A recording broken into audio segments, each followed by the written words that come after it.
and Mario out there driving around through this, and they estimate they're going about 30 miles per hour. You see a lot of brake lights. This is heading on 590 north, turning into 390 here shortly. But that's the kind of thing you're going to see out there. You see lots of folks taking it easy. Take your time. You're going to want to give yourselves plenty of extra time as we go through the course of the morning. Ultimate Doppler shows that this is a pretty widespread deal. Anywhere we see the blues now, that's where the snow is coming down at a light to moderate intensity. That includes most of our suburbs around Monroe County. Snow keeps lifting in from the south and the upper levels of the atmosphere, but will continue to come back even into this afternoon with a little lake enhancement. So how much more could we see? The most snow is going to fall lakeside and areas west of Rochester, so through Orleans and Genesee County. This is where we're probably going to end up with 6, 8, 9 inches of snow by the time this is all done. Areas to the southeast where the advisory is in effect, lesser amounts of snow there, but it could be easily another 2 to 5 inches of snow through the course of today before all this snow starts to move off to the east. And if you don't get the snow, you're going to get the cold. We're going to drop through the teens as the wind chill drops to near zero, and the extended forecast for us does show the temperature at least moving back above freezing for one day, Saturday, but some snow next week. We're going to be tracking lake effect snow once again, even early next week. It's a very winter-like forecast for Western New York. Mark, quick question. Is this going to have any impact, the snow that's coming in now and what we're expecting later on today? Will there be any sort of impact for tomorrow's commute? Yeah, it looks like a lot of this snow is done by late this evening, so that's the good news. There will be some lingering lake effect lakeside out into Wayne County likely through tomorrow morning, may even clip some of our northeast suburbs in Monroe County like Webster. But for most areas for tomorrow, it's going to be a mainly snow-free day. Good to know. Mm-hmm. Thank you, Mark. All right, let's go live now to Stephanie Joseph. She's out in the Van Bortle Subaru Mobile Weather Tracker, giving us a closer look at the conditions out there. And Steph, we just saw them thanks to Mark. And, it doesn't really look like there's been much work done to clean up those roads.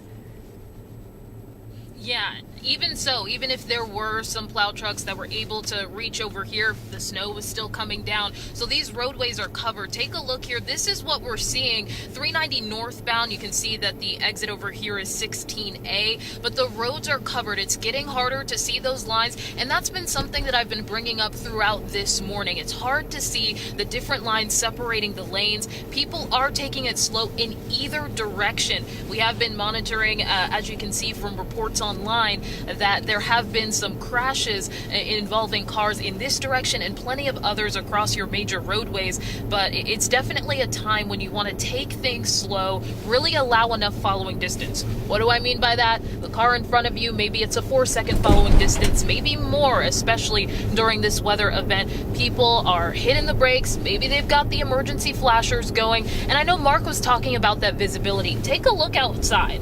You're seeing it for yourself here. It's getting harder to see the cars way in front of you, depending on how far they are. If you can't see, there is a car within a few feet of us, so it's getting a lot harder to see that visibility. The snowflakes out here are thick. You can see them coming down. So again, just take it slow out here. Some of the trucks have been around to different areas, whether that's a shopping center or maybe some of the side streets, but we have seen from Ontario County to even here in Monroe County, the roads are not getting any better.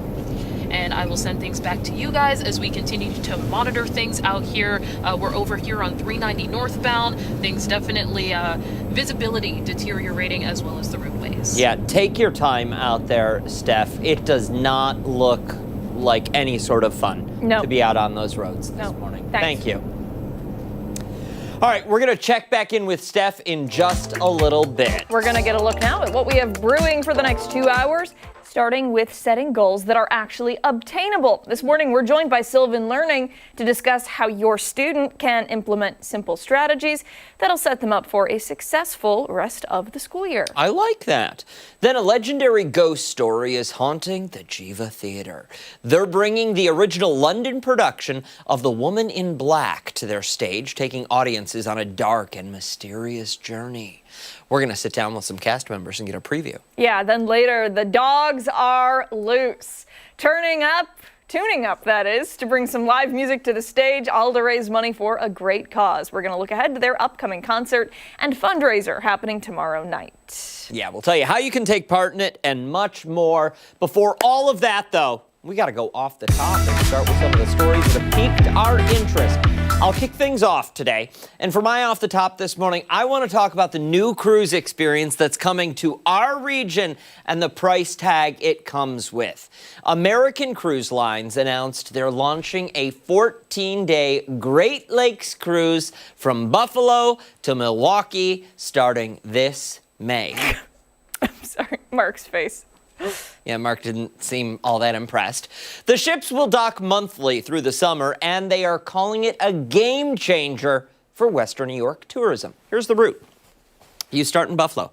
You cruise to Toledo, Detroit, Alpena, a handful of other stops along the way.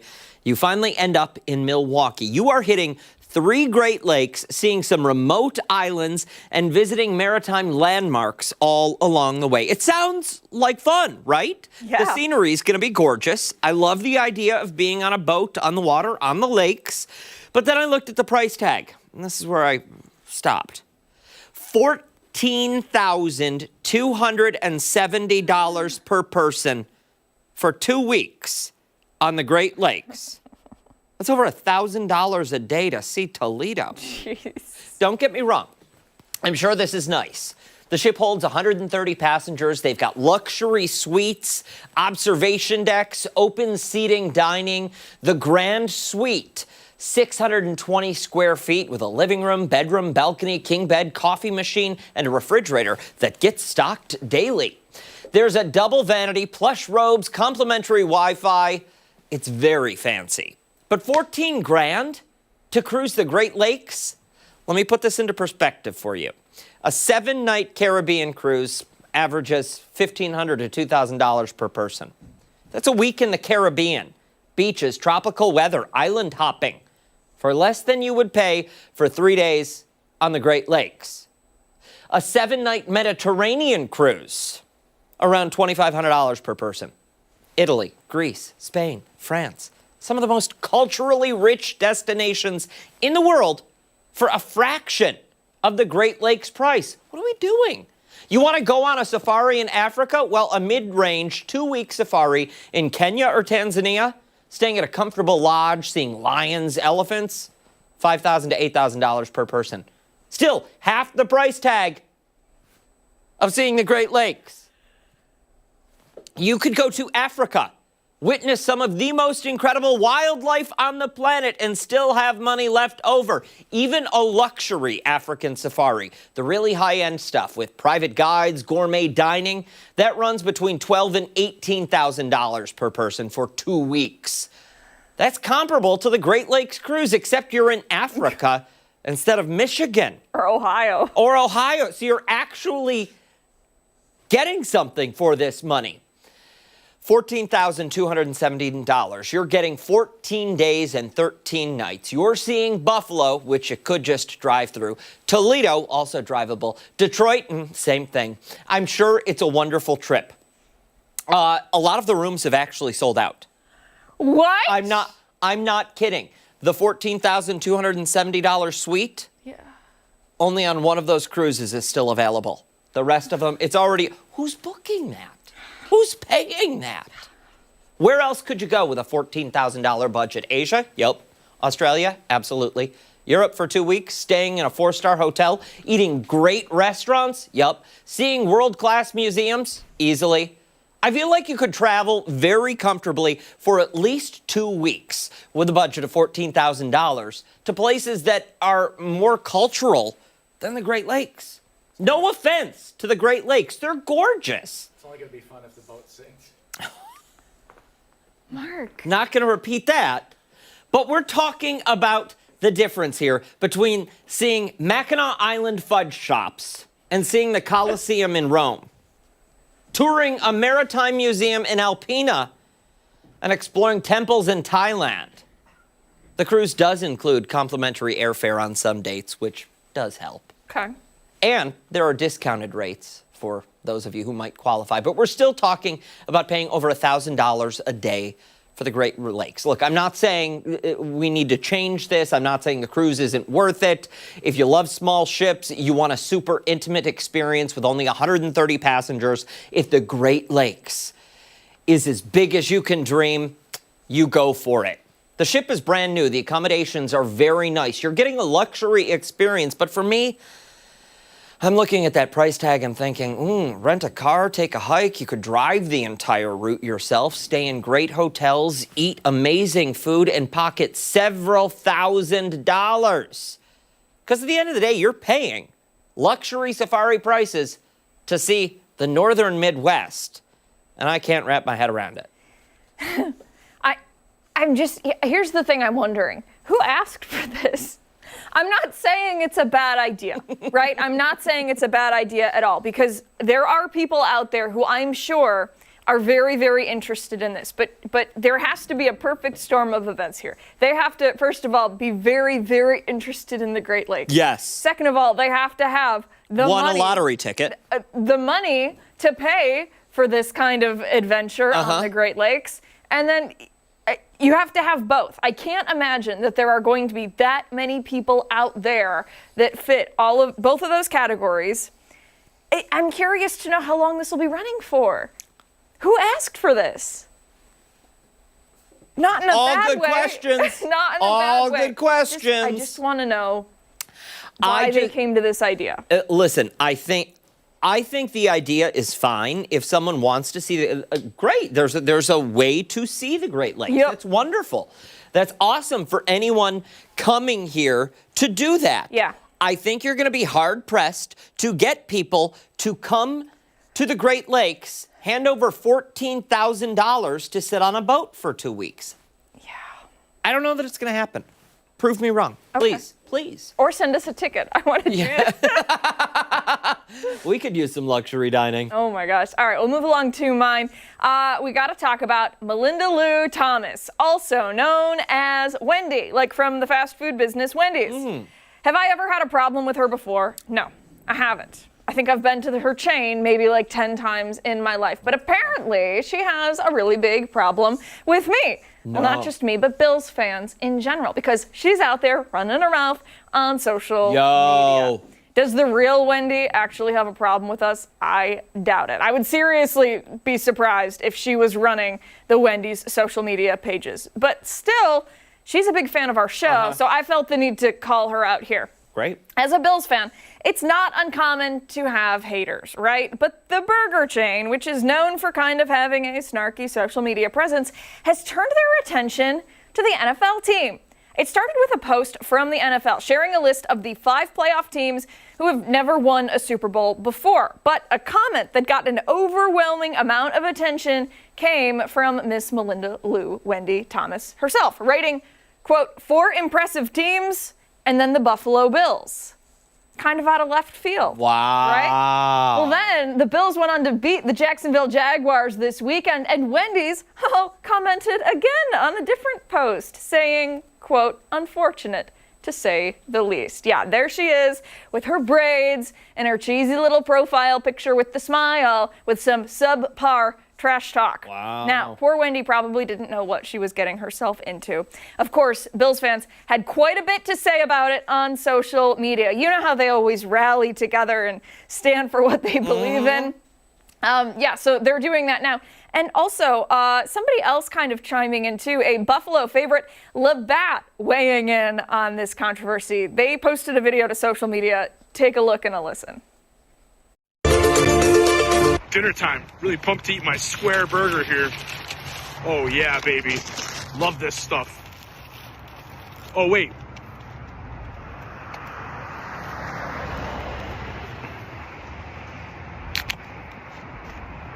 Go Bills. I love it. The most Buffalo video I love that I've ever he just seen in my entire life. I love that first he calls them out for their square burger. Right? Like, serious dig. Yeah, yep. He's deep cut there. He punts it. Yes. Right? Or kicks it. And we know how, the Bills have kind of struggled this year with the whole kicking thing. So there's that, right? And then just on top of it, the Labatt. I mean, I think it's chef's great. kiss, all in all. And then here we go. We've got tweets from people.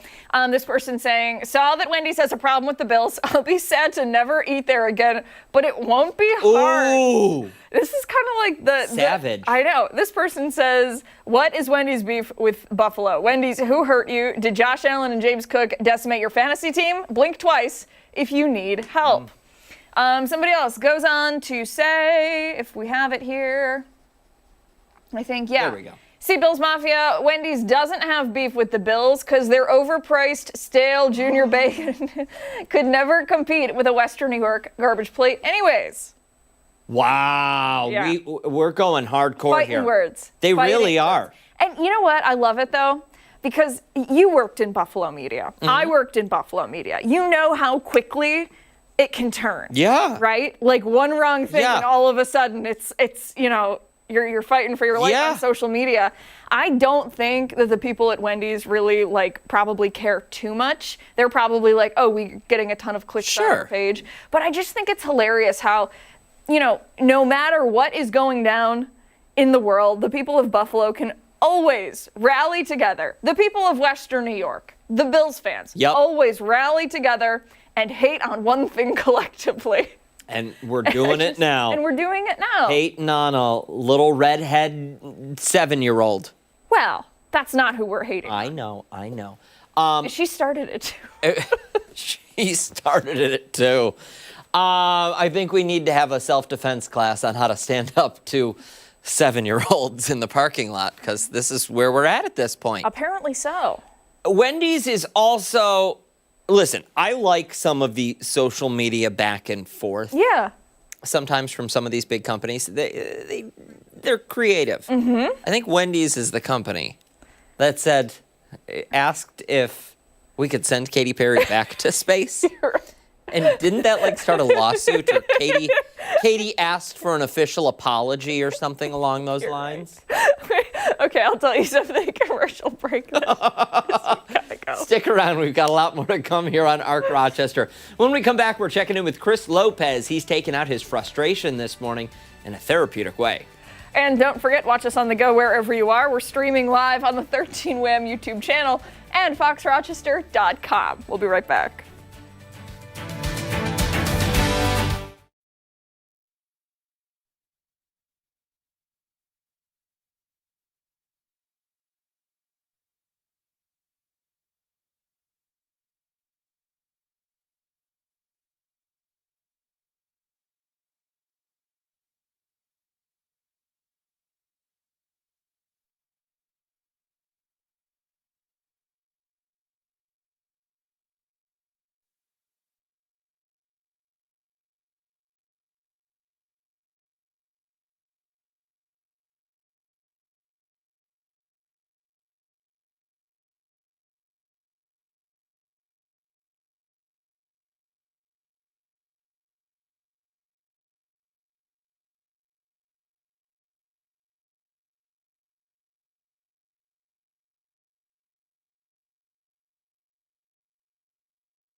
need a fireplace. This winter weather, you might be needing to get cozy, but you also might be building a little bit of cabin fever or frustration.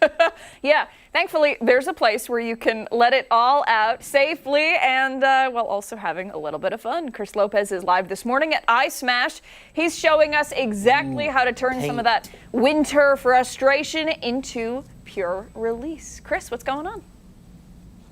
Yeah, good morning, guys. And you can also show a little bit of your artistic side. We're in the paint room. This is not an ordinary paint room. It looks like you could just throw stuff everywhere. I mean, check this place out. People, just no rules. You're supposed to be painting on some sort of a canvas. We're going to get to that in a second. But, I mean, really, you could just paint all over the wall, on the ceiling, on the floor, however you would like to paint. Art is what you make of it, essentially. I'm here with Steven this morning. He's the CEO, founder of iSmash. We're in the paint room right now. So how does it work besides just going crazy? Well, the other activities that you guys have seen have a lot of rules. In here, it's almost a free-for-all. So people can paint the walls, the floor, they can paint each other. We have these spinners in here they can do spiral artwork on. We have shells, they can just gently paint the canvases. And Chris, I believe you're going to be showing us a little bit. So I want to go on this. I want to go on the spinner first, and I'm just going to squirt and just spin this around, squirt, and that's it. No rules. Okay. All right. Exactly. Spin this around. This is anywhere. When did you come up with this? Because originally you were called Smash Therapy, and I believe all you had were the Smash rooms. Yeah, it was really just to add a different element and combining a few different things that we thought would be fun and interesting. Black light, paint splatter, definitely popular amongst the younger demographic. Kids actually as young as 3 years old can participate in this room, again, because there's no real safety hazards. The paint is totally non-toxic. You could actually eat it if you wanted to, not that you would want to, but everything in here is totally safe. And you know who's going to eat something right now? You said this is edible paint? Yes, but Okay. we don't advise you to do that. Okay. Well, I know two people that spend a lot of time in the makeup room. They have to look beautiful for the morning show. Let's see. Oh, man. That is Mr. Shrek. And this is Mrs. Fridman here. Now, I heard you guys love your makeup, but I thought this would be a better makeup here.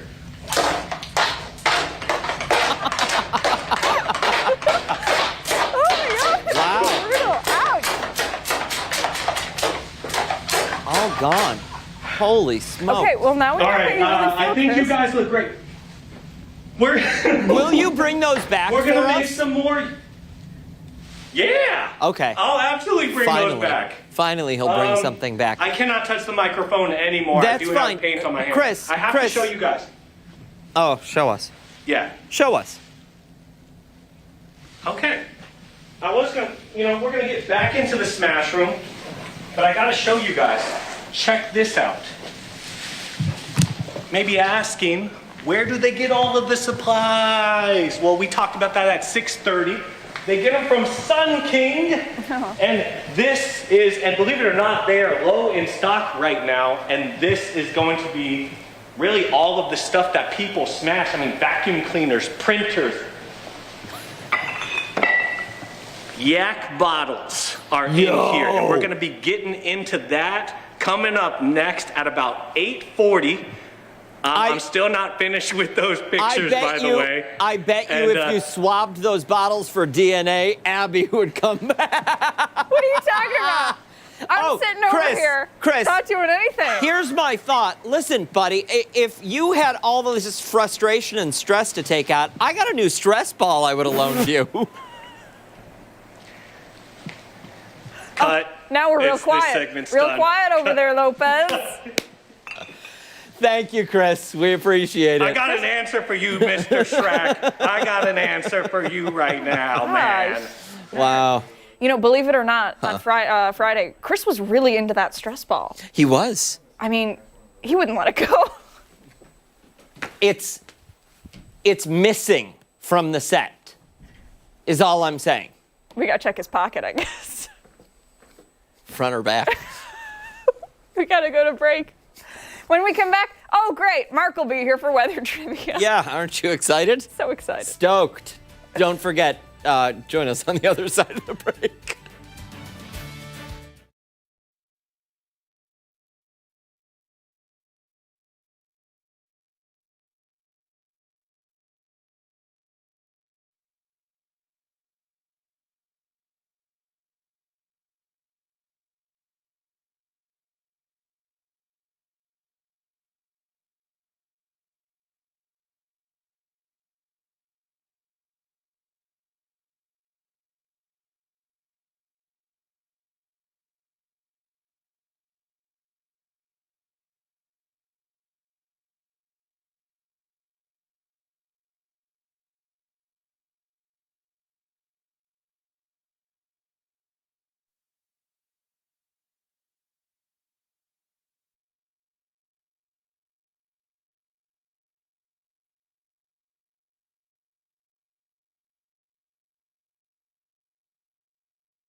Welcome back. Meteorologist Mark McLean is joining us now, and we got to talk about the forecast. But first, tough travel conditions out there. Really tough travel conditions out there. We're going to check in with Stephanie Joseph. She's live in the Van Bortle Subaru Mobile Weather Tracker with a look at what drivers can expect for their morning commute. How are things, Steph?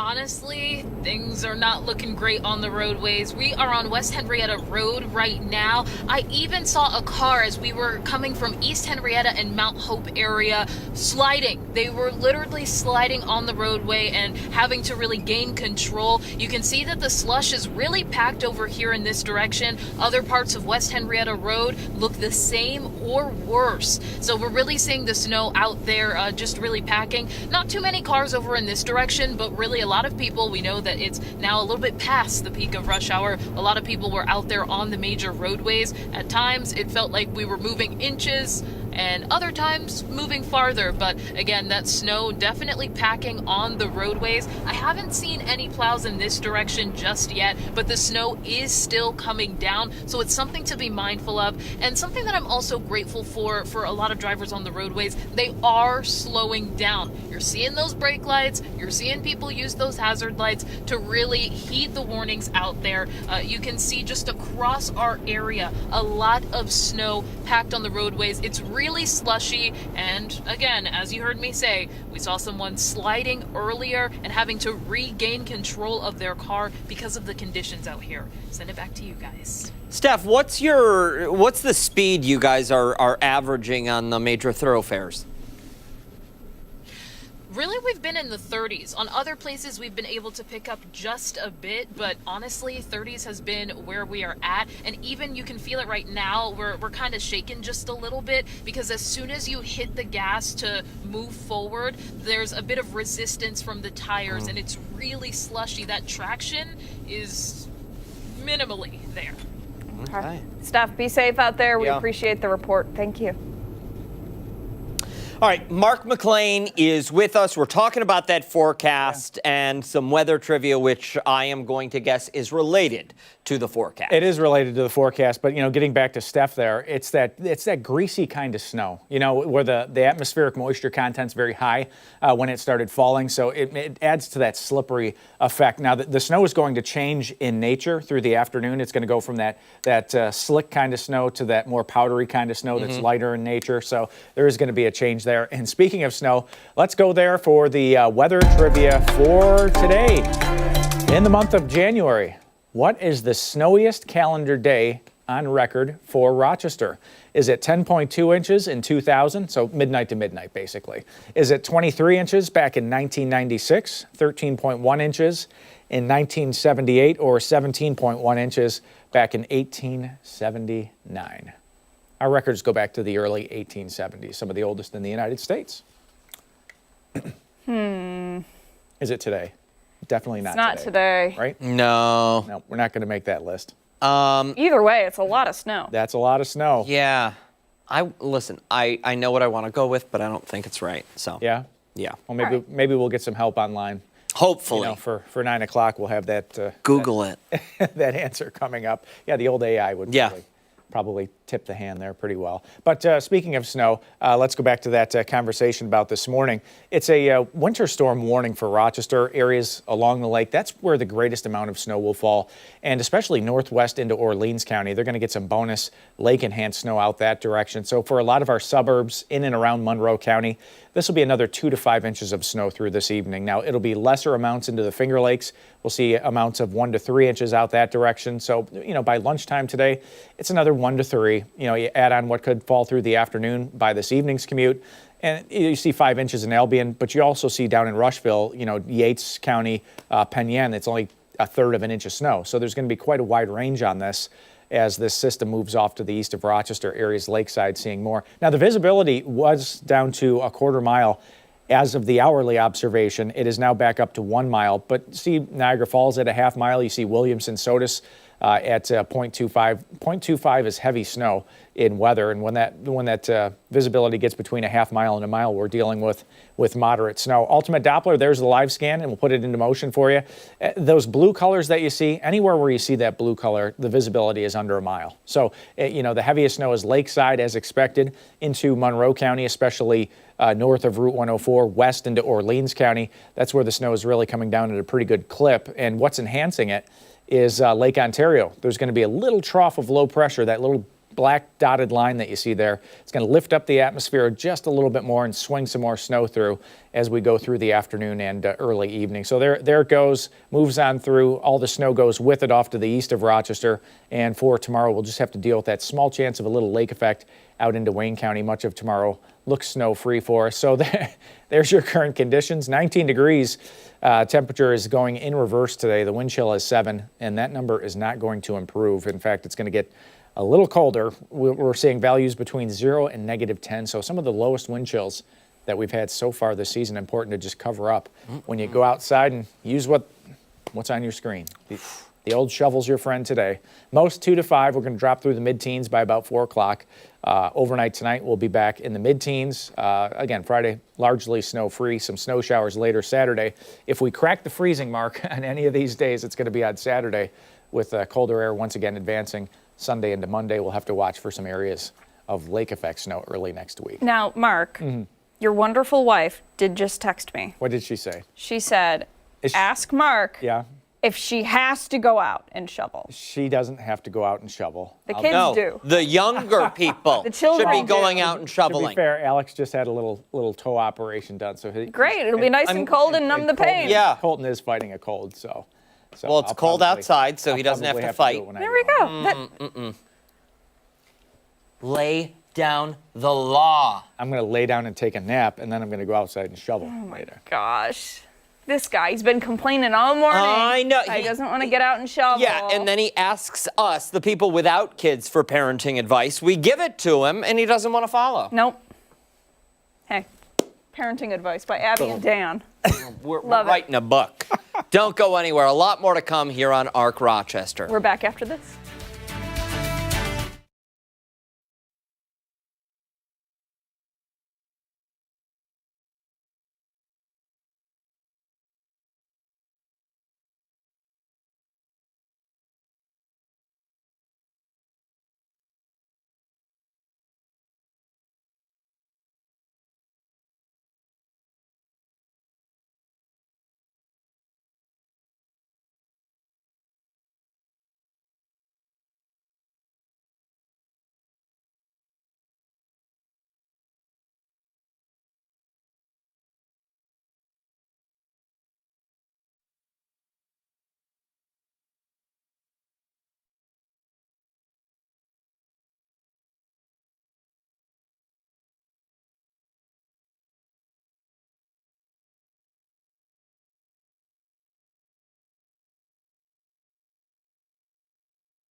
Good Thursday morning. Thanks so much for staying with us here on ARC Rochester.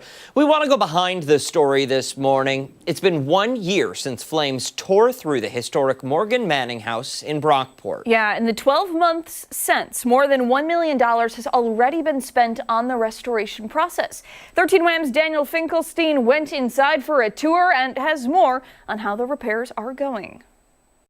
Rehabilitation is now underway. The museum's board members tell us they're rebuilding the past with a nod to the future.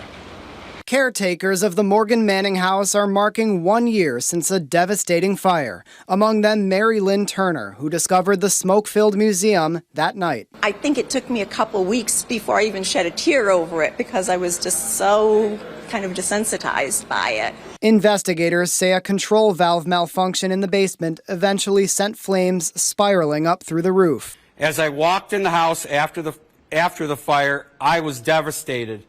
It was surreal, and it reminded me of a horror movie combined with the Disney children's movie Frozen. The cold western New York weather served as a huge help in containing and preserving the damage. Contractors have been hard at work repairing the beloved 1850s landmark and gave us a tour of the progress on Wednesday. This is where it burnt straight down through. In the basement, you can still see extensive fire and flooding damage. Upstairs, most of the building has been gutted, and a substantial amount of work remains, like rewiring the electric, installing permanent heating, and getting special drywall for antique wallpaper. Some things survived, like these stained glass windows. So many people asked about it afterwards, how is that? Turner says she's excited to see people pack these halls again soon. To her, it's more than just a museum. I feel like it's kind of a home away from home, and I'm just intrigued with the family that lived here before and the people who've given parties here and people who've come through and all of the activities that have happened here. Project manager Paul Kimball says it's all a labor of love. To be a part of this, it's tragic what happened, but I look forward to coming in every day to the challenge of rebuilding this house and getting it back to its original glory. That was Daniel Finkelstein reporting. For more on the repairs and what comes next, we're joined now by project manager Paul Kimball. Good morning, Paul. Thank you so much for taking time out of your day to speak with us. We appreciate it. Good morning, and thank you for having me back again. Absolutely. I'm sitting in the center of the epicenter of where the fire was. Inside the Morgan, and can you tell us what room that is? Sure. I'm in the back yellow parlor, which is on the south side of the house. This is the area where the ceiling above it collapsed. The second floor ceiling collapsed into the floor, and then the second floor collapsed down into where I'm sitting right now. Paul, take us back 1 year ago and remind us what was going through your mind as all of this was unfolding, because you were there that night, correct? Correct. I showed up, and already Mary Lynn Turner and Mike Schaefer were here. I got here at 5 to 7. Smoke was rolling out of the door of the kitchen. We thought it was just going to be a minor fire in the basement. I jokingly say I grabbed a doily off the counter to go down in the basement. I got to the bottom of the stairs and realized it was a serious fire.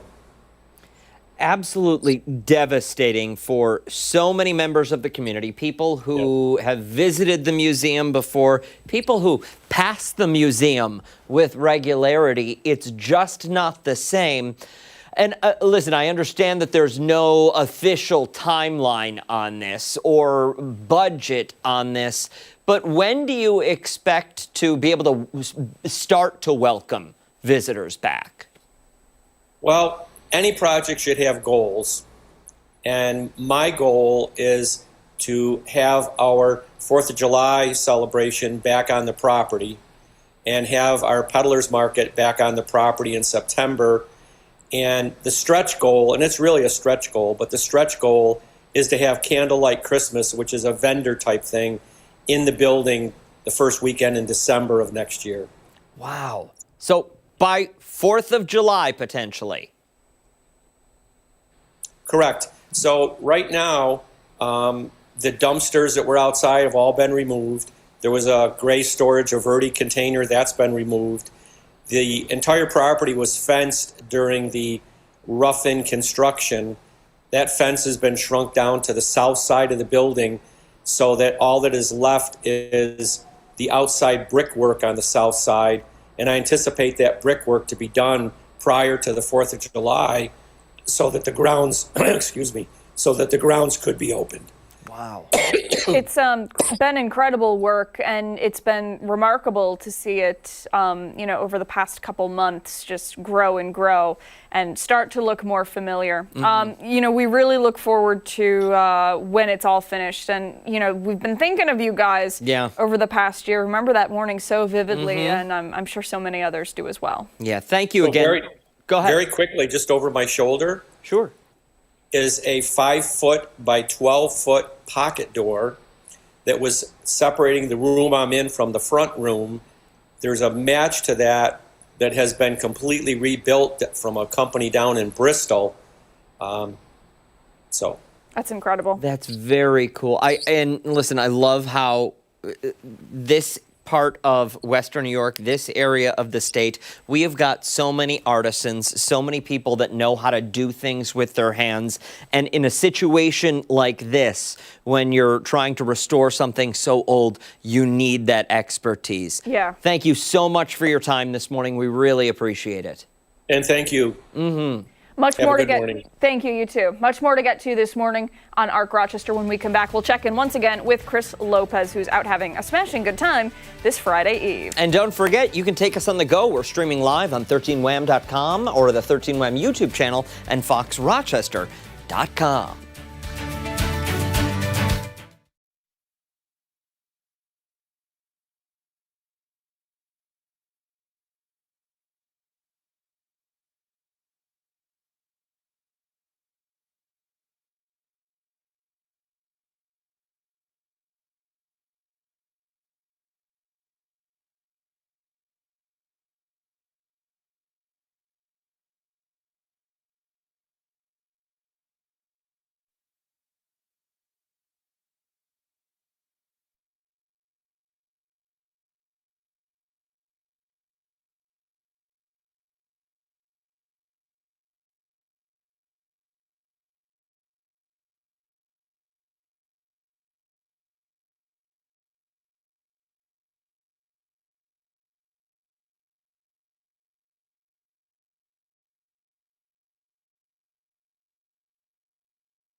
This morning, we're taking breaking news to a whole new level because just out on Jefferson Road, there's a place where you can break anything you want. Within reason. Don't go after the doors, right? Well, I don't know. I didn't read the fine print. Well, this is true. It's called iSmash. Chris Lopez is live there for us this morning, taking out some of his frustration in what he says is a fun way, but he's used pictures of us, and I would just say it's vindictive. I know. It's a little harsh there, Lopez. My counter to that, it's a very fun, therapeutic session in here. And almost the little kid in me is like, I can't break that. Because I was asking the owner, I was like, wait, I can just break this perfectly good, like Pyrex pod or this vase right here, or it's just, you don't want to break something like this, but you can. And then that leads me to this over here. Cool science experiment for you guys. You can even break bottles with paint in them. That's an add-on, but I mean, it is really therapeutic. It feels almost like there's stress in my shoulders, and then once I'm swinging the bat, the stress is going to the forearms and then the hands, and the stress gets all let out into the glass bottles. It's amazing. I want to bring in Steven. He is the founder, CEO of this spot. You guys started out here. It was called Smash Therapy, and you guys actually weren't in this building. You guys were farther down in this plaza. You started as one local store. How many stores do you have now around the nation? Well, we just signed our 100th franchise location, which was a huge milestone for us. So we're going to be opening up iSmash locations all throughout the country. Yeah. Glendale, Arizona was one of them. You guys, California, Texas, Florida. Did you think it was going to be this big when you first started out here in Rochester? You're from Rochester. Yeah, born and raised here. I never would have thought that it would have gotten to this level. The interest throughout the country is incredible. People see what I saw when I first started the business, which was something that was fun, exciting, sort of easy to run, and it's unique. And you guys are adding on a little bit more, so I have to ask you about what's in the future. You were telling me that you guys are going to have an add-on to this location specifically? Yeah, absolutely. We're going to be expanding our facility here soon. We're adding several new events, some cool digital immersive technology that is nowhere near anywhere around here, so we're super excited to bring it to the area. And then you guys, I asked you, one of my questions off camera was, when's your busiest time of the year? And the answer surprised me a little bit. Yeah, actually our busiest holiday of the year is Valentine's Day. Okay. Not sure why, this is just such a popular couples activity, but we are sold out every single weekend, every single year on Valentine's Day. And I have to ask you, what's your reaction seeing like kids and parents and grandparents come out of here smashing glass and everything? What's their reaction like? Yeah, for me, it's cool to see that there's a broad mass appeal here. It doesn't matter if you are 12 or you are 46. This can be a fun activity for everyone. For me personally, just seeing them have fun in there, come out feeling relieved. It's just there's a feeling of satisfaction that comes from that. Satisfaction, huh? Well, there's two pictures over here that I didn't finish the artwork. Like it's solid. I mean, it's solid artwork over here. Good paint, good makeup. Mr. Fridman, Mrs. Schrack, I feel that you guys need a little bit of glass therapy. So I was told that I can break anything, so I'm gonna do that. And it looks like we're gonna start with a bottle of some 1738. Wow, Fetty Wap, here we go. I don't know why, I'm scared, all right. Oh, that's a miss. We're almost there. Oh, wow. Abby, I'm sorry. Are you kidding me? I'm sorry. No, you're not. Man, but Dan, I can't leave you hanging. Are you kidding me? Dan, you gotta go too. Dan, you gotta go too, man. Dan, you have to go too. Oh. He said, Dan's gone. I'm so hurt right now. Rochester. You know, here's the thing. Get cut away from him, because I'm done. I'm done talking to Lopez right now. We've been nothing but kind to him. I know. For the 2 years that he's been here. We've invited him to things. Not interested. No. We've tried to hang out with him. Not interested. He doesn't even sit at his desk. He goes and he hides away in his little cubicle in the back and doesn't speak to anybody. And then he has the guts to do that to us? Yeah. You know, people say we're too hard on Chris, but I would just like to say... We don't smash things on pictures of Chris. No. No. The worst thing we've ever done is flip everything on his desk upside down. Yeah. And we did that while I was on vacation because we're friendly. Yeah, and because we missed him. You know, you know what? During this, let's go get stuff off of his desk and You know what? start breaking it. That's a great point. Stick around. When we come back, we're doing something, but we're going to go break Chris's stuff. Oh, yeah. We're done. See you.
Students have entered the second half of the school year, meaning now is a good time to start thinking about the goals they'd like to achieve before summer arrives. Setting goals can be kind of a daunting task, but this morning we're joined by Sylvan Learning's Susan Starrin to get some tips on how to be realistic and still successful. Thanks so much for coming in today. We appreciate it. Thank you. Thanks for having me. So let's get right into it. Setting goals, where do we even begin with that? Well, today is a great day to set some goals because you have a snow day. You have some time to sit at home together with your kids and really, plan for the rest of the school year. The marking period ends next week for kids.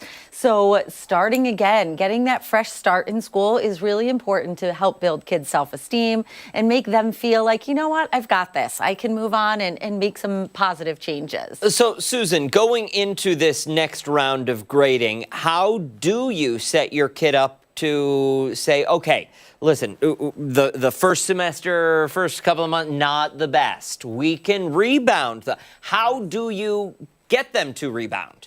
You sit down and really kind of break it down to see what are some specific things that we can change. And at Sylvan, we call it setting SMART goals, which is specific, measurable, attainable, or I like to say actionable, realistic and timely. How are you going to break it down so that your child can actually achieve those things? So instead of saying, I want all A's at the end of the school year, but you're really around like a CD, is that realistic? Maybe say, I want to improve in my math grade between now and the midpoint of the marking period. So that could be a specific goal. Is it measurable? Yes, you're going to check their portal every single day. You're going to have that marking point at the midpoint so that you can see, did we get there or not?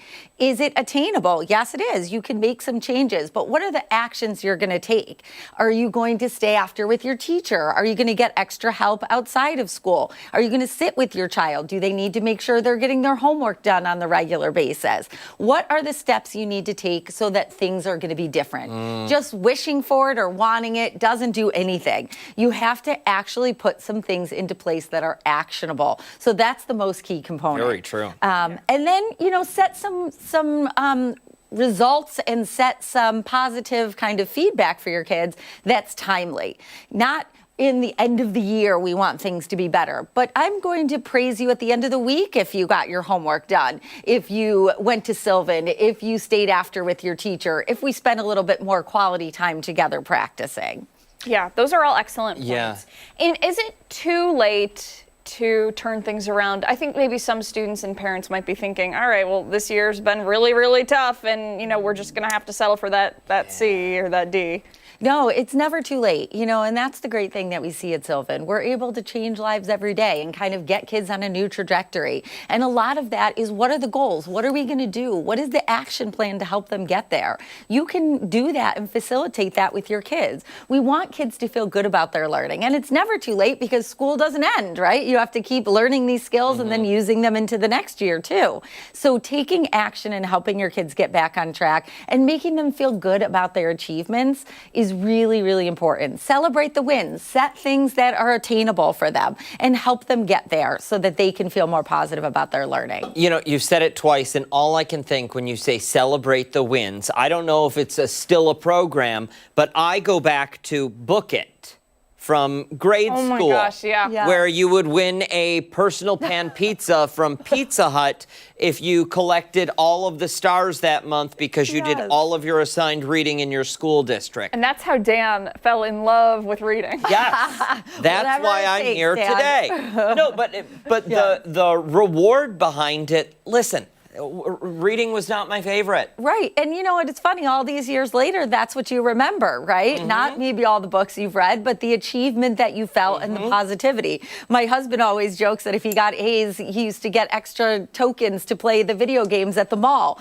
And he still remembers that. So, those kind of things, making kids feel good about themselves and giving them something tangible is really impactful for them. And it stays with you for your life. We all work for something, and not every child is wired to think, I need to learn how to read as a kindergartner. In 12 years, I'm going to go to college. They're not thinking that. They're just proud of their little things that they get. Somebody recognized their achievements. And that's where you find real happiness, too. It's true. In those little wins. It's true. Susan Starren, Sylvan Learning, thank you so much for coming in today. We appreciate it. Set those SMART goals, and we're going to have a great rest of the year. We certainly are. Thanks again. Hey, don't go far. A lot more to come right here on ARC Rochester as we continue into the 9 o'clock hour. We'll be right back.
back. 9:04 on this January 15th. It's a Friday Eve. Thank you for sticking with us on ARC Rochester. I'm Abby Friedman. And I'm Dan Schrack. That's meteorologist Mark McLean. And if you look out your window, that is snow. Yeah. Because we've got a lot of it in the forecast today. And it was one of these interesting scenarios unfolding because you remember yesterday evening, it was actually warm enough that it was just plain rain, right? It was coming down in the evening. Then it really wasn't until about 11 o'clock last night that we started getting into the snow, and it wasn't until early in the morning that it started accumulating. But now that we've got the accumulation going, the temperature dropping through the teens, it's really starting to stick out there. So, and it's messy. It is. And the base layer on this is going to be that heavier, wet kind of snow. And then the last few inches of this, it's going to be like an ice cream cake, right? Different layers. Slop out. Just fluff on the top, like confectioner's sugar sprinkled on the top of the heavy snow. But speaking of snow, our weather trivia today is going that direction for January. What is the snowiest calendar day that we've had on record for Rochester in the month of January? Was it 10.2 inches in 2000, 23 inches in 1996, 13.1 inches in 1978, or 17.1 inches back in 1879? See, I feel like B is the way to go. That's nearly 2 feet of snow. Yeah, in one day. In one day. Was there a blizzard? We had Lori at C, Rod and Teresa and Janet agree with Dan. Julie's got D, and Rita also has C. Hi, Rita. I know Rita we go way back. Yeah? My friend's mom. Yeah. Paul, Debbie, Lisa, and Cheryl, B. And Yvonne has C. D. Michael has B. Jim, B. Eva, B. Eva's husband is not agreeing, and Jim's wife is also not agreeing with Jim. Yeah, that would... Okay, so, and here's my reasoning behind this. Okay, you're going Team B. I'm going Team B. Okay. I remember delivering newspapers. Yes. In 1996. Okay. And we had a series of snow days. There was like 3 days or 4 days in a row. Okay. Where schools were canceled across Niagara Falls. It was a particularly snowy winter. It was waist deep as I was delivering those papers. Yeah. Cold and snowy. Yep. And I was barefoot too. And the homes were uphill. Both ways. And they paid you in nickels. The bike had square tires, and it was bad. Yeah. Right? Yeah. Okay, so the answer... superintendent of the school districts there never paid for his newspaper. All right, so final answer B? Now you're just airing your dirty laundry. I'll go with B. B. Yeah. Boom. Wow. There you go. It was 23 inches of snow. 1996, and the date that was January 3rd of that year. Nearly 2 feet of snow fell in the Rochester area, so much more than what we're experiencing today, although I've got some snow totals for you today. Today's dog, we do Muddy Paw Outlook, and we love to see the pics of your pets. The dog is Thelma. The duck next to it is TJ. I just think it's great that they're the unlikely friends. They're besties. My favorite. Scan the QR code on your screen and send us those photos. We love to see them, and we get so many. They're unusual sometimes, and sometimes they're in costume, and it's just fun to go through. But it's just a mess out there. I don't know how else to describe it. It's towel time all day. Little Indy, she's going to be covered in snow when she comes back in, right? That's our pup anyway. Friday, dry paws. Saturday, it's going to be wet paws, as will Sunday and Monday, and that's from the melting snow. Now, in terms of the active alerts, I just want to stress areas southeast of Rochester will likely see far less snowfall than areas closer to the city, and especially north of the city and west of Rochester. If you're in our northwest suburbs like Hilton, Hamlin area, out towards Kendall, even west towards Brockport, Spencerport, you guys are going to see the greater amounts compared to a lot of areas. It's a winter storm warning until 1 p.m. Friday, but I do think that will be cut off much before that end date. And here's some of the spot reports. Look at Warsaw coming in. 6.7. Spencerport, already 4 inches of snow there. Dansville, 3.8. This is from the National Weather Service, and this was issued at about 8:30 this morning. Batavia, 3 inches. Hilton, 2.7. And that Rochester measurement is the official measurement for this morning, but that was taken at 6:50. Since that point, we've probably had another couple of inches of snow at the airport. So just keep that in mind. You're driving in on 2, 3, 4 inches of snow in a lot of spots this morning, possibly more than that. The Futurecast is not going to add a ton more onto that number, but don't be surprised if it's another 2 to 5 inches across the area through late this evening. And before that snow moves out, we'll get a little bit of enhancement. Always interesting. Look at the left-hand side of the screen and watch Orleans County. You start to see that subtle shift right there. You see the blues coming in from the west to the east in Niagara County. That's the lake enhancement that's going to start coming in off of Lake Ontario, and that's going to give this snow a little boost heading into the afternoon. So your evening commute will likely look a lot like your morning commute has as you try to get around town. Just keep that in mind for snow amounts. This little spin on your screen is low pressure, and that black dotted line is a trough that's going to kind of lift up the atmosphere a little bit more and give us that chance for some snowfall. But it's not going to last too much longer. I think by mid to late evening, the snow is going to be moving east of Rochester. There's that little burst on the backside, shifting off to the east. Then overnight, we start to get away from the idea of snowfall, but it's going to be a cold night. You see those temps and the teens. Maybe we'll squeeze in a break of sunshine for the morning. How about that? Look at that. Latest observation at the airport has heavy snow, quarter-mile visibility, so that's no fun to drive in. That's the white-knuckle kind of stuff. That's the, stay in your lane kind of deal, and just take it easy. Give yourself a ton of time to get around, as secondary roads especially will be very snow-covered with this kind of a setup. The Futurecast also showing what you're going out into when you're snow blowing later this afternoon. It's going to feel like 0 to -10 outside, depending on where you're at, cold or south. As for the actual air temperature, that's going to drop back through the teens as the snow starts to move out late this evening. And the 7-day forecast, when do we see more? Well, Saturday actually gets above the freezing point. I guess we can clap our hands for that one, right? Colder on Sunday and some lake snow early next week. We'll have to see. There's another system that moves on through Monday afternoon, evening into Tuesday. Could give us another accumulation. There we are in the Van Bortle Subaru mobile weather tracker, West Henrietta Road, and you see the slush on the roadways. That's that weighty kind of snow that fell this morning, and very slippery to walk on, and very slippery to drive on, especially, if the tires aren't well equipped or if you don't have four-wheel drive, it's tough to get around. One of the surprising things I've seen out there today, and listen, I could be way off, but I feel like a lot of the roadways don't appear to have been touched. It depends on, different municipalities. Even on the drive in, I was lucky enough to get behind one of the DOT trucks on 531. I just kind of followed it. I said, this is the safest place you can be. One lane was plowed, one lane wasn't plowed. I'm picking the lane that's plowed. Yeah. Right? And, it just depends. Sometimes when you get to the town lines, you can actually see the difference on the roadways, even around here. But they'll get it cleaned up. It's a lot of territory to cover. It is. And the other way they're looking at it, there's more snow on the way. So, how many times are we going out? We're going to go out there and do this. I know. Yep. That's a good point. Yep. Maybe we should pitch to the bosses an ARC Rochester field trip where we go literally anywhere that's warm. Oh, I like it. Like, could be anywhere. Warm, but we have to have sunshine, too. Yes. It can't be warm and overcast 7 days. Like a tour on the Great Lakes. And well, listen.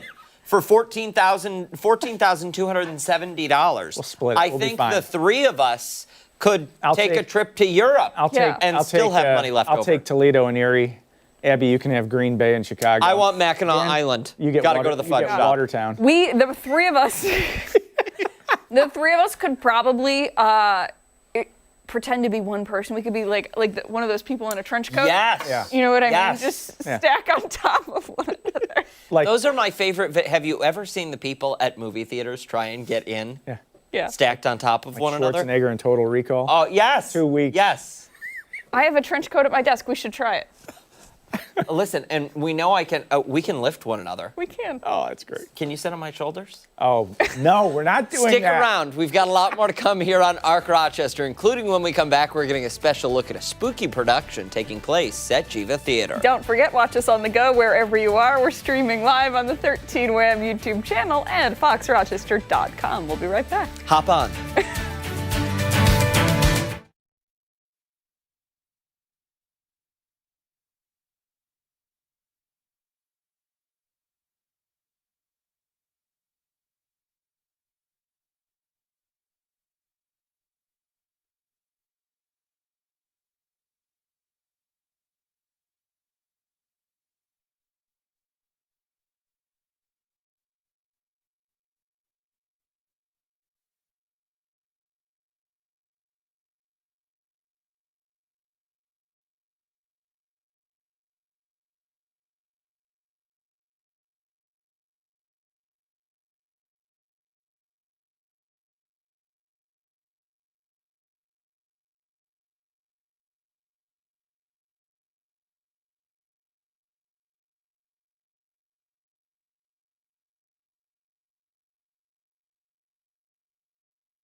9:15 this Thursday, one of London's longest-running productions has crossed the pond, telling a historic ghost story to audiences in Rochester. The Woman in Black is now at Geva Theatre, and we're going behind the curtain with some of the cast this morning. Joining us, we have David Acton and Ben Porter. Good morning to you both. Thank you for coming in. Thanks. So this is one of London's longest-running productions, but some people here may not be familiar with the story. Can you give us a quick overview?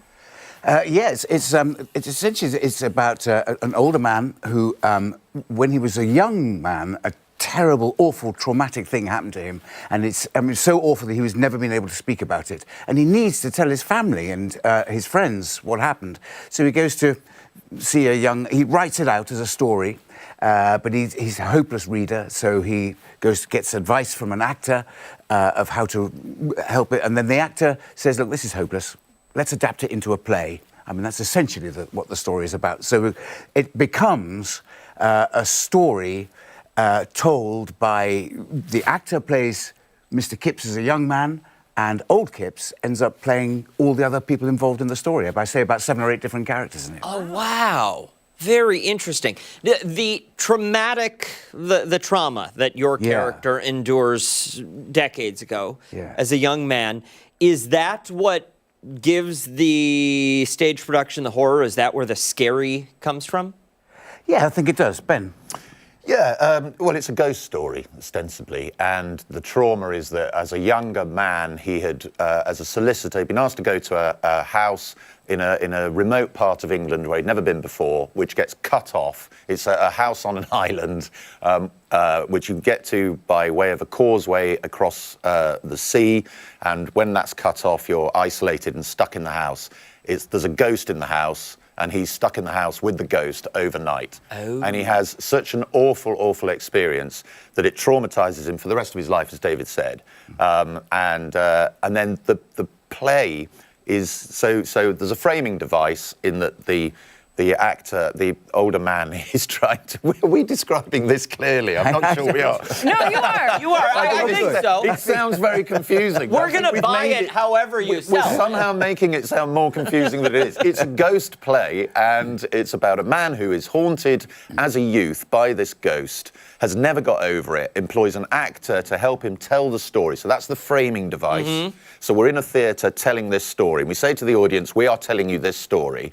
Then the story is almost like flashbacks to what happened. And there is a ghost who's a vengeful ghost, and the young guy doesn't know why this ghost is there, who she is, or why she's vengeful. And so it's like a mystery and a ghost story. And then as it proceeds, we begin to find out why exactly this awful thing is happening and why she's such a vengeful ghost. So that's sort of it, isn't it? It made perfect sense. Yeah. Did it? Oh, it did. Good. It makes more sense when you're watching it. Oh, well, I'm sure It's it more will. of a watching thing than a telling thing, but yeah, that's the gist. I think as well. It's the play is.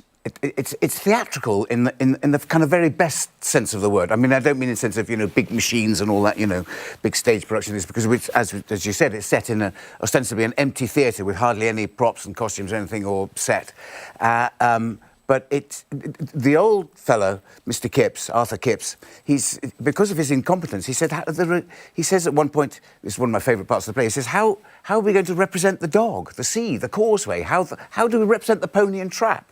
To which the actor replies, with imagination, Mr. Kipps, ours and the audience's. Oh, and then, thank you. But yeah. Thank goodness I knew it. Yeah. So that's and because of that, ours and the audiences, and then the audiences from then on, the audiences are invited to imagine this. Imagine this vast open space of this empty marshland. Imagine this bleak house. Imagine this causeway in the middle of it. Imagine the dog. Imagine all sorts of things. So the audience had really drawn in and invited to use their imagination, so that by the time you get to the second half of the play with the jumps and the scares and the things that go bump in the night, they hopefully, I mean, I certainly found it when I first saw it, you were so drawn into it. You see all these things, and so you're really pulled into the story. Well, gosh. It's really an effective piece of story. It's an amazing piece of storytelling. It does. And if that doesn't convince people to go and see the show, I don't know what will, because we're definitely sold. Yeah. It sounds like a great production. It's based on the novel by Susan Hill. So if anyone's read that novel, that's the source material for it. So it's a strong, good ghost story. Good.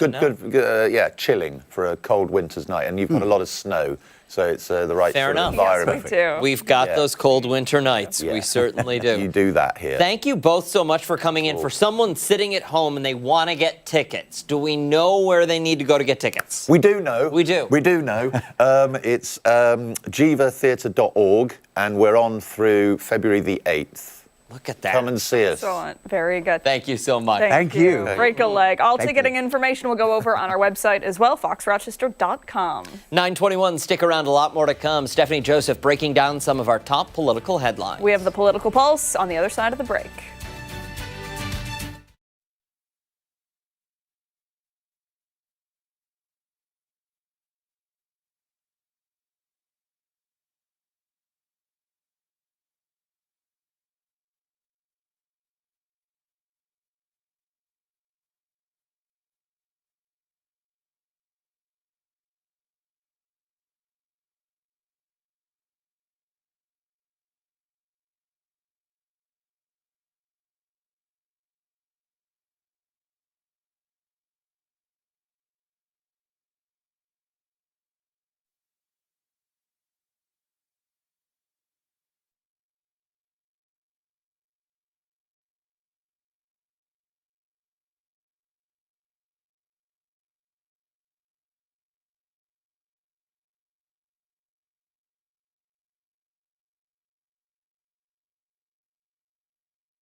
It's time for a political pulse check here in Arc Rochester. We're continuing to break down some of Governor Kathy Hochul's proposals in her State of the State address. Today, we're looking at her goals to crack down on 3D printed ghost guns. Now, these are weapons that are virtually untraceable because they are privately made. Hochul hopes to create penalties for anyone who intentionally sells, shares, or distributes digital instructions to make these firearms without a license. 3D printed guns would have to be reported to the Criminal Gun Clearinghouse as well.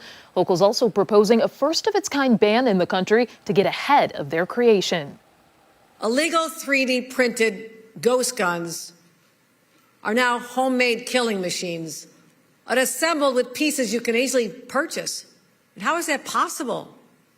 To fight back, I'm proposing the first in the nation law requiring all 3D printers sold in the state of New York to include software that blocks the printer from creating a gun.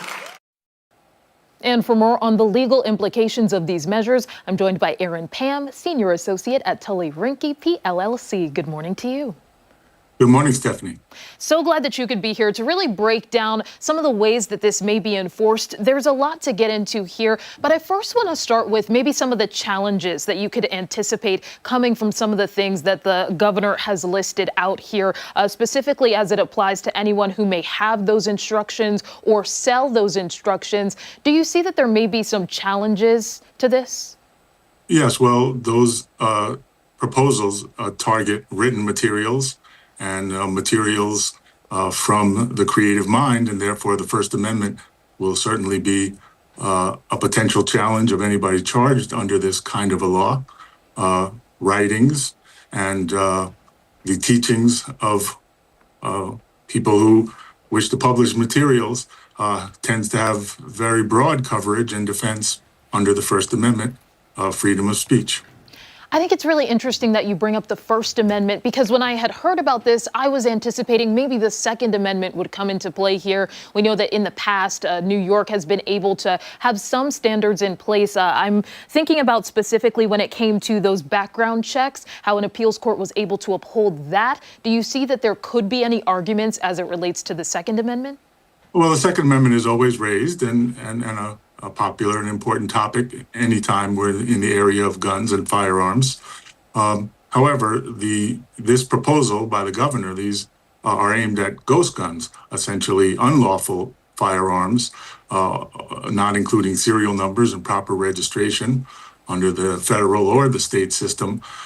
So, and essentially the track record of ghost guns has not been very successful up against the Second Amendment. And I don't see the Second Amendment protecting people who manufacture, sell, and possess untraceable ghost guns. I want to talk more about the effort to maybe get ahead with tracing these guns. We know that they are untraceable because of how they are made, not having serial numbers and things like that, but having that element where you are reporting to the clearinghouse or maybe able to prevent printers from even making these guns in the first place. How do you see that being enforced? Yeah, that is sort of a tricky puzzle. Essentially you're attempting to record and trace the untraceable. Essentially, I believe the governor's proposal is to allow when law enforcement come across these ghost guns, that they confiscate them and have a place statewide of reporting that essentially those ghost guns taken off the streets or out of the hands of criminals have a place by local law enforcement to be properly recorded and registered, and a statewide system, I would imagine, designed to keep a ghost gun off the street once it's initially taken off the street. And essentially, you would use the traditional system of recording evidence. It is sort of counterintuitive to say that a gun, even a 3D printed gun, that lacks a serial number will be difficult to trace using a system that traditionally uses serial numbers. However, you would essentially have law enforcement record it as an item of evidence, and in the traditional sense that we keep track of all evidence as it's confiscated and seized by law enforcement. But it will be a challenge because essentially something that's untraceable is very hard to permanently trace. Yeah, you do bring up a great point. And it seems like the primary focus or the primary element here would be law enforcement. They would kind of be the first point of contact because they would be able to first be in contact with these guns themselves. Do you see that there is any other role or investigative tool that could be used to get these ghost guns off the street? Well, in addition to statewide reporting, these proposals also seek to make manufacturers redesign their traditional handguns and pistols to prevent conversion into illegal guns. Essentially, the ability of a 3D printed part to take a traditional pistol and turn it into a semi-automatic or automatic pistol is becoming easier and easier through the use of technology. So things like the way we design our technology and the way our technology is employed, particularly in this area of gun manufacturing, will certainly be a powerful tool to prevent the manufacture of ghost guns, to penalize the sale and possession of ghost guns. And with this element, going after a gun manufacturer specifically, do you anticipate challenges in that area? I know that there have been other times across the nation when there have been some challenges, but I'm not sure that this specifically has been something that other states have tried to do.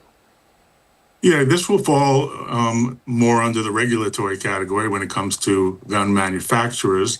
I particularly would imagine that they will challenge it as in some infringement upon their freedoms, but the freedom to create or manufacture an unlawful item, should be limited by law.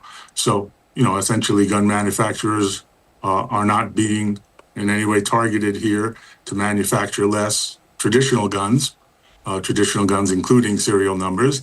This is targeted at stopping and penalizing the manufacture, sale, and possession of ghost guns, those that don't include serial numbers, which manufacturers should have very little or no interest in protecting. All right, Aaron, thank you so much for joining me this morning. Really appreciate your knowledge and insight on this particular topic. Thank you, Stephanie. And be sure to stay with ARC Rochester for your top political headlines. We're back after this.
That long that's cleared up. Yeah. So there's no oozing anymore. No.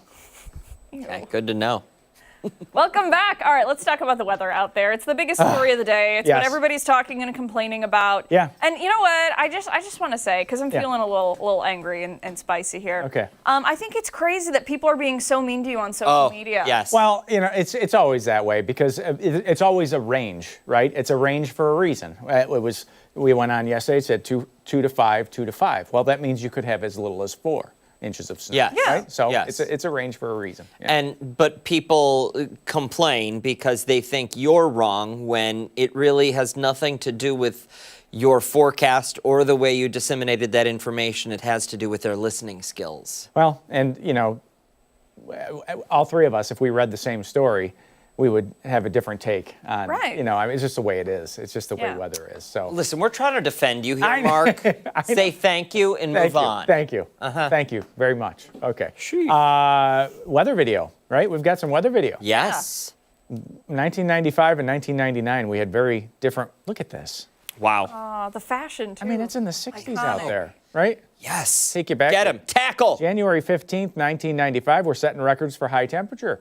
It's in the mid-60s. That's what Marty was talking about yesterday. Yes. The 14th and the 15th had record high temperatures. So that would have included Marty's birthday from yesterday. So if you see yourself or someone you know in any of this video today, do us a favor and shoot us an email, news@13wham.com. Rollerblades were huge back then. It would be awesome.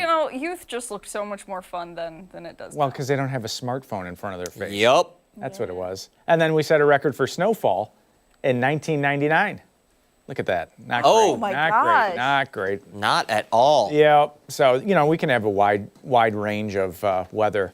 Who ended up digging all this up, the weather video? Do we know? Thank you, whoever. I would imagine Beth. Oh, Mike did. Mike did. Thanks, All right, Mike. Yeah, thank you. Yeah. So and obviously it can look like this. And now we're not going to get quite to that degree in Rochester today, but yeah, we've had some snow reports. Check this out. As much as 6.7 inches in Warsaw.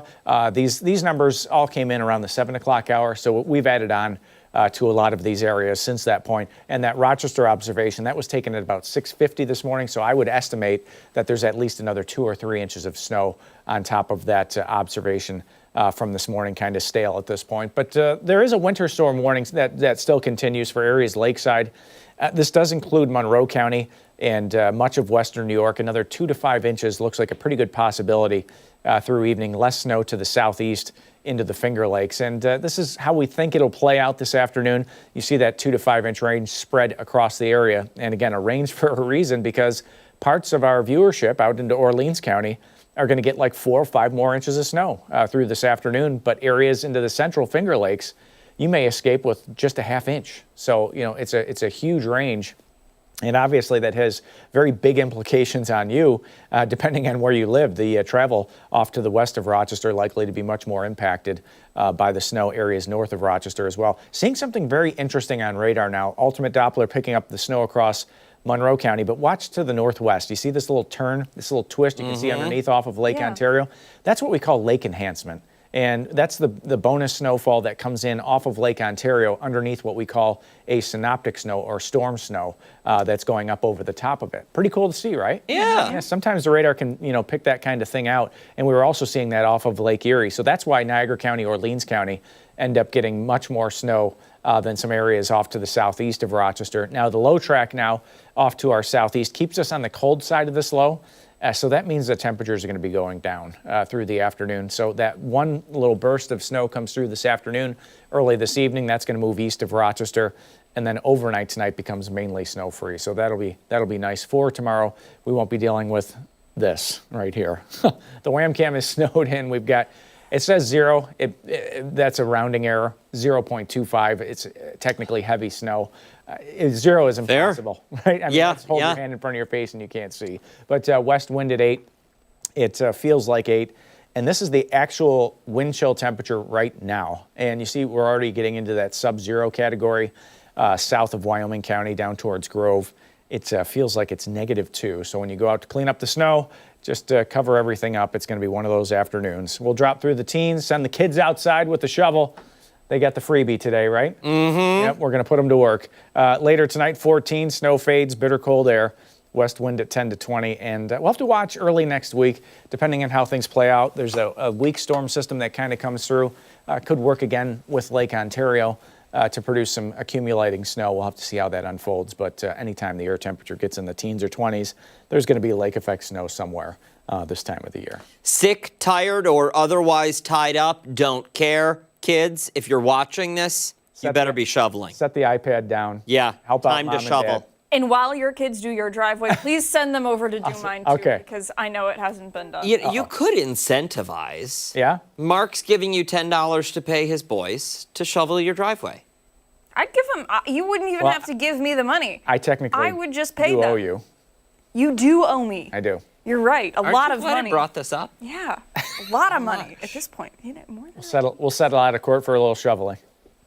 Listen. but like more on top of that too. Just Yeah. So you're going to have to shovel today and a couple of times the rest of this winter. All right.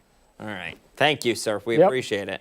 Much more to get to this morning on Arc Rochester. When we come back, we're looking ahead to an upcoming fundraiser. It's bringing the community together with music. And don't forget, you can take us on the go wherever you are. Arc Rochester is streaming live on the 13 WHAM YouTube channel and foxrochester.com. Stick around. We're back on the other side of the break.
Welcome back. A concert happening tomorrow night is highlighting the power of community connection. The event features the band The Dogs, who are taking the stage for the first time this year. We know who the Dogs are. They're partnering with Compeer to shine a light on how human connection can improve mental health. We're joined now by the Dogs, Steve Ball, and we've got the president and executive director of Compeer, Rochester, Sarah Passamonte, to learn more. Thank you so much for both coming in. We really appreciate it. We appreciate the invite here. Absolutely. So, Sarah, for someone sitting at home who says, okay, I've heard of Compeer, I've driven past buildings with Compeer plastered on the side, but I don't know what happens at Compeer. Explain it. Yeah, so Compeer is a 50-year running program founded in Rochester that brings people together through friendship.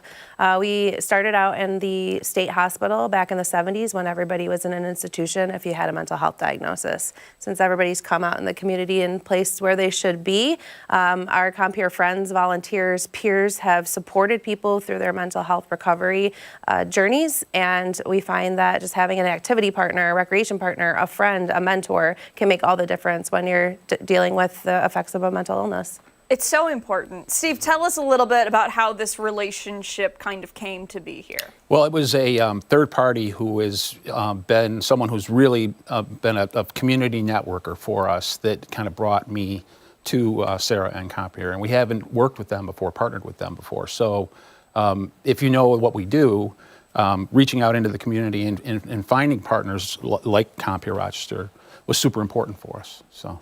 Steve, for someone who may be unfamiliar with the Dogs, this is not your first swing at a fundraiser. You do this with consistency, and the number of organizations the Dogs has reached out and helped is really remarkable. Thank you. Tell us about some of the other organizations you've stepped in to support. We've been really fortunate to be connected to many of Rochester's, most impactful organizations we partner with, I should say. We partner with Arca Monroe, Holy Childhood, Pirate Toy Fund, Autism Up. I mean, really, the folks that are doing the great work, like Compeer Rochester, we feel like those are the people that we can help and we want to connect with for sure. This is, I think we've done close to 100 shows like this now and helped raise over $200,000. So we're really proud, again, for this event and for all of those. You should be. It's fantastic. And if you don't mind, explain exactly how that money will be used,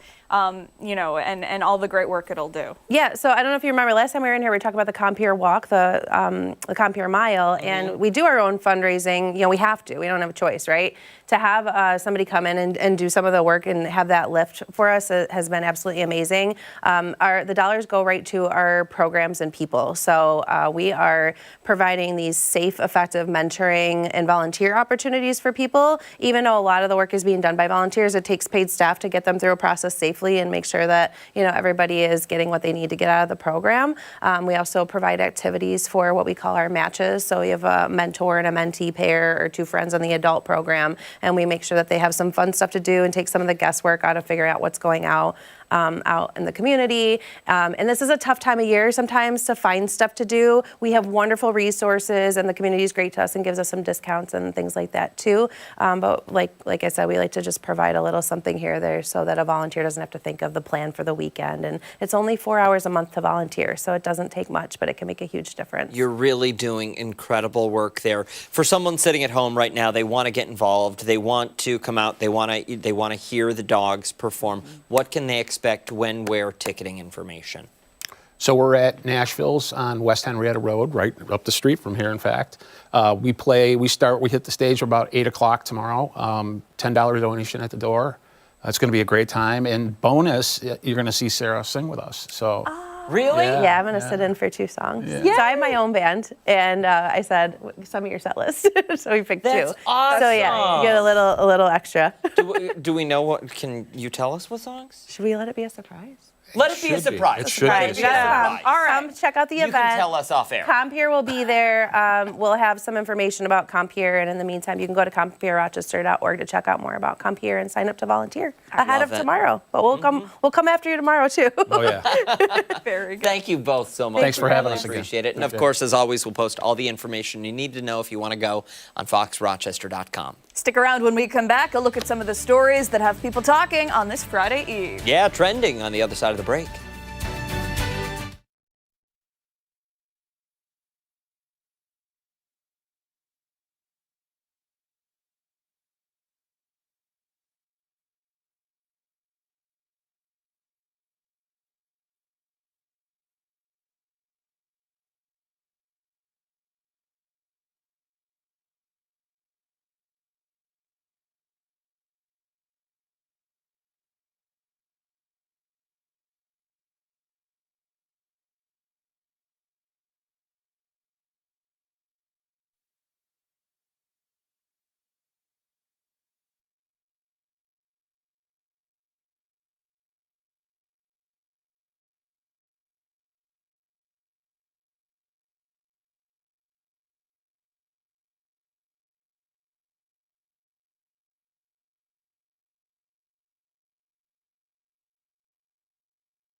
.49 this Thursday. It's time to see what's trending. We're starting with Cup of Noodles, getting you ready for Super Bowl celebrations. The ramen noodle brand is launching 3 new limited edition flavors, all inspired by different chicken wings. Ooh, okay, so the lineup includes spicy buffalo with ranch, wrong, lemon pepper, and garlic parm. Okay, according to the company, they're leaning into the nation's love of chicken wings, but offering a cleaner way to enjoy them. The new flavors are said to deliver bold taste without sticky fingers and stained jerseys that often come with game day snacking. Have either of those things ever stopped one person from eating a chicken wing? No, not at all. But it's okay. It's all right. According to the National Chicken Council, American consumers eat more than 1.42 billion wings during the Super Bowl each year. That's wild. Yeah. That's wild. Do you know how many Super Bowl stories I covered in Buffalo?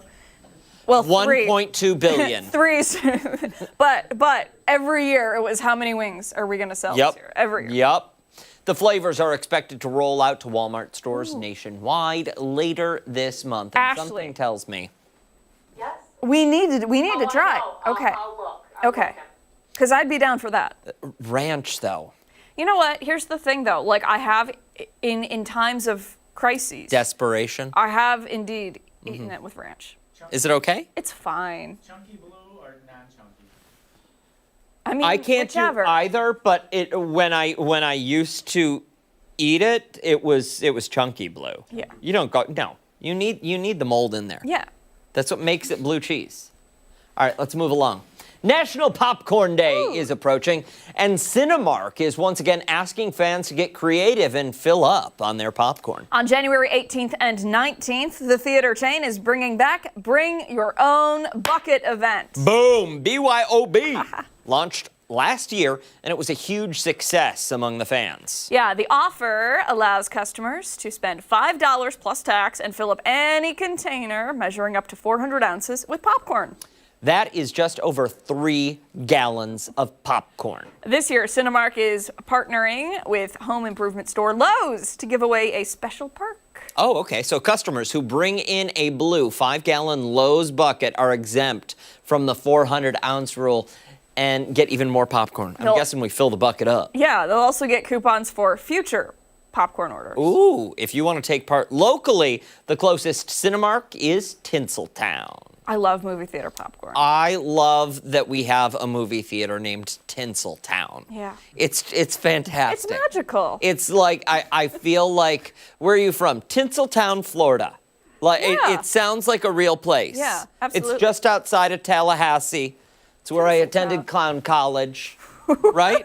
What? Tinselland. Tinselmark? Tinsel. Tinseltown. Tinseltown. All right, we got to move on to a new kind of dating. It's growing in popularity with the Big Apple. Yeah, it's called Unseen Connections. Singles sign up to take part in speed dating in which participants wear blindfolds the entire time. Okay, so these events are hosted at restaurants and bars, and they're inspired by the Netflix dating show Love is Blind. 30 daters, usually 15 men, 15 women, pay $100 to enter. That includes a drink and hors d'oeuvres. When they arrive, they fill out a 20-part survey that includes questions on shared values, desired relationship dynamics, and intimacy.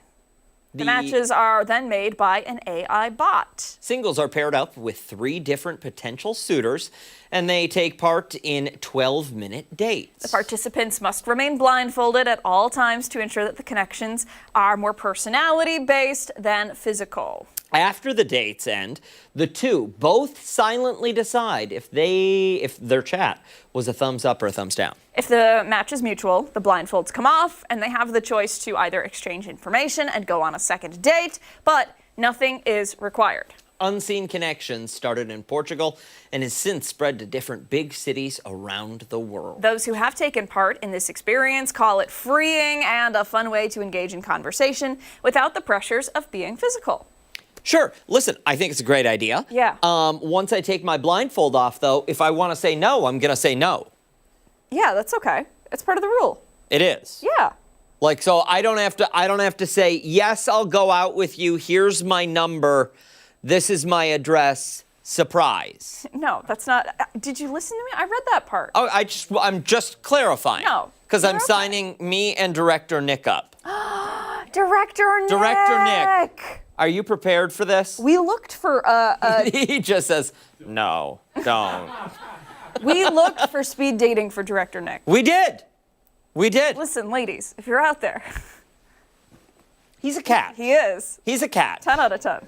I asked him if he would be my wingman or if I could go wingman for him. And what was the... He was embarrassed. No, I can't be seen with you.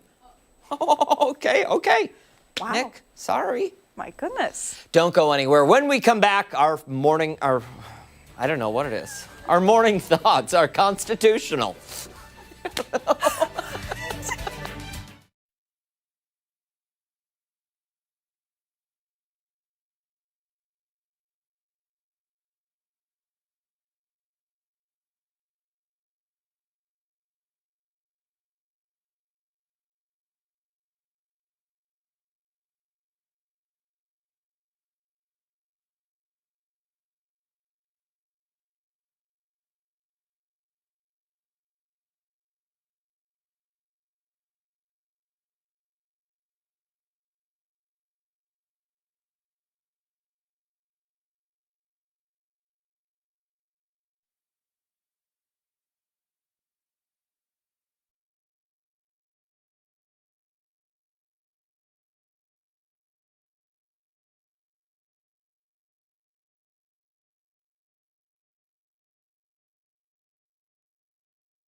It's why he wanted to fight me. He threatened to fight me. Yeah, a snowball. In your own home. In my own home. That does it for us here on Arc Rochester. Make sure to wake up with us again tomorrow morning starting at 4:57. At that time, we are on 13 Wham ABC. right there. Much more live local news coming up later today. 13 Wham News at midday. We'll see you. Bye.